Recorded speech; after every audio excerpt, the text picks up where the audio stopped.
His withdrawal from Hebron is bad for the Jews. Hebron is in danger.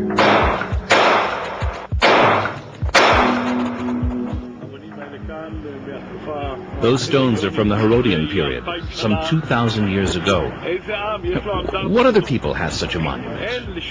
No other people possesses such a monument. Nothing like it exists. The founders of the people, all buried together in one common place from thousands of years ago.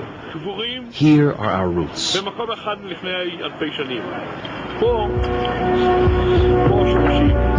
The Oslo and Cairo agreements stipulated a totally illogical dividing line, separating the Jewish area of Hebron, situated in the valley, from the territory to be controlled by the Palestinian Authority and its soldiers deployed in the surrounding hills. The line cuts through yards, homes, booths, and access paths, and enables the enemy to open fire on every Jewish house and every Jew at point-blank range. As the map indicates, Aharon Gross Square will be only 30 meters away from the enemy. The Arabs will entrench themselves on the surrounding hills that will serve as a base for all anti-Jewish activity in the city of Hebron. Will these buses be able to travel freely on the only road to Jerusalem? Will children continue to play? Will this young girl still be smiling? This boy still laughing? Or will they be in constant danger? Will girls of Hebron continue to build sandcastles, to laugh and play? Will hundreds of thousands of Jews continue to come to Hebron?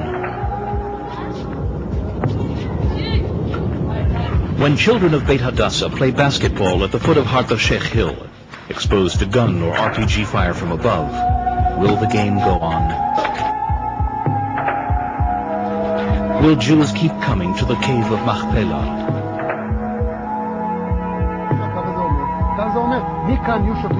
Senior reserve officers, experts in military tactics who know Hebron well, toured Abu Snena Hill, slated to be handed over to the Arabs. Here, they discussed the security of Hebron.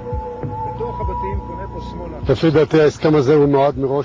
believe that this agreement is doomed to failure from the outset, insofar as Hebron is concerned. Not only does it fail to provide security for the Jewish community, but it actually endangers its survival in several ways. First, it forces the army to stay close to Jewish homes, effectively stifling the Jewish community, hampering its development, constraining its movements. We have already heard that they want Jewish residents to travel in shielded vehicles and to use reinforced glass for the windows of their homes. They want to build a kind of corridor surrounded by concrete walls up to the cave of Machpelah with a meshed roof to protect from incendiary bombs. It is inconceivable for the interim agreement between the Palestinian Authority and the State of Israel to turn an entire community into a bunker. This was not the purpose of the agreement. This was to be a reciprocal agreement, enabling normal, peaceful life and coexistence. The situation is a delicate one, but the objective is coexistence for peace between the Jews and the Arabs. האזור, היישוב היהודי, מערת המכפלה וכל האזור הזה נמצאים.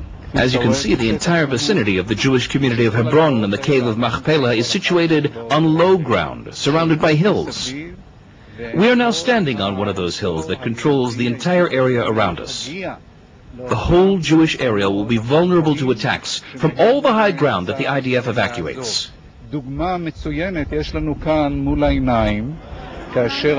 Today, for example, there are thousands of people at the cave of Machpelah, and the IDF made sure to have an observation post here to ensure that no harm befalls them.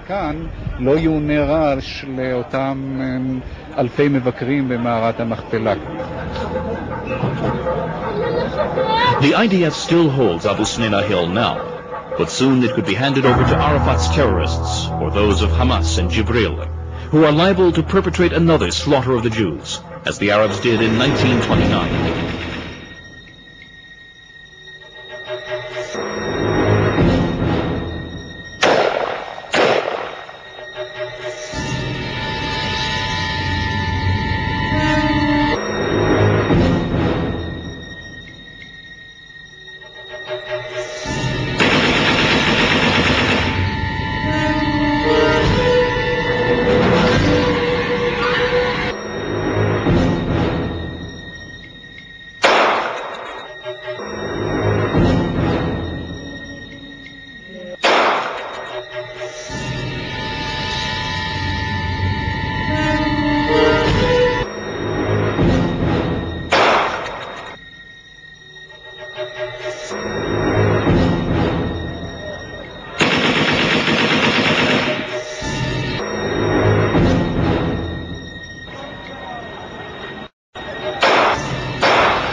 important to hold on to these places. Important and also feasible. All Israeli leaders realize that the IDF must not pull out of Hebron, because Hebron is full of Hamas sympathizers and the home of the most despicable of all terrorists, Hassan Salameh, who masterminded and commanded attacks on buses in Jerusalem and Tel Aviv, attacks which killed 45 Israelis and wounded 200, was shot and captured by Israeli soldiers in a part of Hebron from which the IDF was due to withdraw according to the agreement.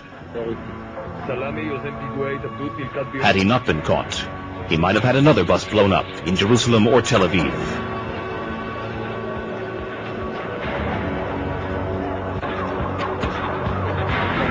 Although I am not a religious Jew, I realize when you deny your ancestors, you're left without roots, and then you become like chaff in the wind.